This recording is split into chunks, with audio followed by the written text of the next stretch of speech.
Comparison ಮಾಡಿದೆ ಅಷ್ಟೇ. ಅಲ್ಲ, ನೀವು ಬೇರೆ ಬೇರೆ ಹೆಸರಲ್ಲಿ ಸಮಸ್ಯೆ ಬರ್ತದೆ. ಈಗ ಇಲ್ಲಿ ಇದು ಸೆಪ್ಟೆಂಬರ್ ತಿಂಗಳಲ್ಲಿ ಕ್ರಿಯಾಯೋಜನೆ ಆಗ್ತೈತೆ. ನೆನ್ನೆನೆ ನಿಮಗೆ ನಾನು ದಾಖಲೆಗಳನ್ನು ಕೊಟ್ಟಿದ್ದೀನಿ. ಸೆಪ್ಟೆಂಬರ್ ತಿಂಗಳಲ್ಲಿ ಈ ಇದು ST ವಾಲ್ಮೀಕಿ ನಿಗಮದ ಯಾರ್ಯಾರಿಗೆ ಹಣ ಕೊಡಬೇಕು, ಯಾರ್ಯಾರು ಫಲಾನುಭವಿಗಳಿಗೆ ಸೇರಬೇಕು, ಆ ದುಡ್ಡು ಅವ್ರಿಗೆ ರಿಲೀಸ್ ಆಗಬೇಕು, ಇದೆಲ್ಲನೂ ಕೂಡ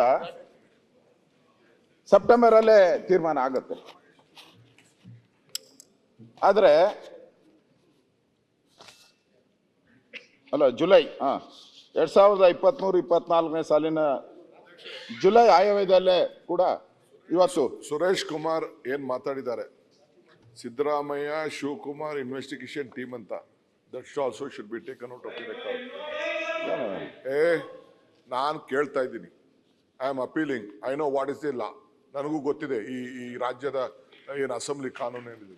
I am requesting it, they can't tell this as A Siddaramaiah Shivakumar that is A investigation body. ಅದಕ್ಕೆ ಅವ್ರದೇ ಆದಂತ ನೀವು CBI ಬಗ್ಗೆ ಹೇಳಿದಿರಲ್ಲ, ನೀವು CBI ಬಗ್ಗೆ ಹೇಳಿದಿರಲ್ಲ. ಆಯ್ತು, ಈಗ ತಾವೇ ಚೋರ್ ನೀವು ಹೇಳಿದಿರಲ್ಲ ಸರ್, ನೀವು ಹೇಳಿದಿರಲ್ಲ. ಈಗ ತುಂಬಾ ಲೇಟ್ ರಿಯಾಕ್ಷನ್ ಆಯ್ತು, ಸಬ್ಜೆಕ್ಟ್ ಬಿಟ್ಟು ಅವ್ರು ಹೇಳಿದಾಗ ನಾನು ನೋಡ್ತಾ ಇದ್ದಾನೆ. ಆಯ್ತು, ನೀವು ಕೂತ್ಕೊಳ್ಳಿ ಅಶ್ವಥ್ ನಾರಾಯಣ್. ಎಲ್ಲ ಪಾಪ ಆನಂದಿಸ್ತ್ರು. ಆಗ ಆಯ್ತು, ನೆಕ್ಸ್ಟ್ ಮಾತಾಡ್ಲಿಕ್ಕೆ ಕೊಡುವ, ನಿಮಗೆ ಮಾತಾಡ್ಲಿಕ್ಕೆ ಕೊಡುವ. ಎಲ್ಲ ಬಹಳ ಸಂತೋಷ ಪಟ್ಟು ಈಗ ಇದ್ದಕ್ಕಿದ್ದಾಗೆ ಆಯ್ತು, ಕೆಲವುದಕ್ಕೆ ದೇವರಾಜ್ ಅರೆಸ್ಟ್ ಬ್ಯಾಂಕ್ ಅವರ ಕೂತ್ಕೊಳ್ಳಿ. ಈಗ ಅಶ್ವಥ್ ಕಂಟಿನ್ಯೂ ಮಾಡಿ. ಅದಕ್ಕೂ ರಿಯಾಕ್ಟ್ ಮಾಡಿ. ಯಾಕೆ ಸ್ವೀಕರಿಸಿದ್ರು, ಅದಕ್ಕೆ 6-9 ಕೊಟ್ಟಿದ್ದಾರೆ. ಬಹಳ ಸಂತೋಷ. ನೀವು ಕಂಟಿನ್ಯೂ ಸ್ಟಾಪ್ ಮಾಡಿದ್ರೆ ನೀವು ಕಂಟಿನ್ಯೂ ಮಾಡಿ.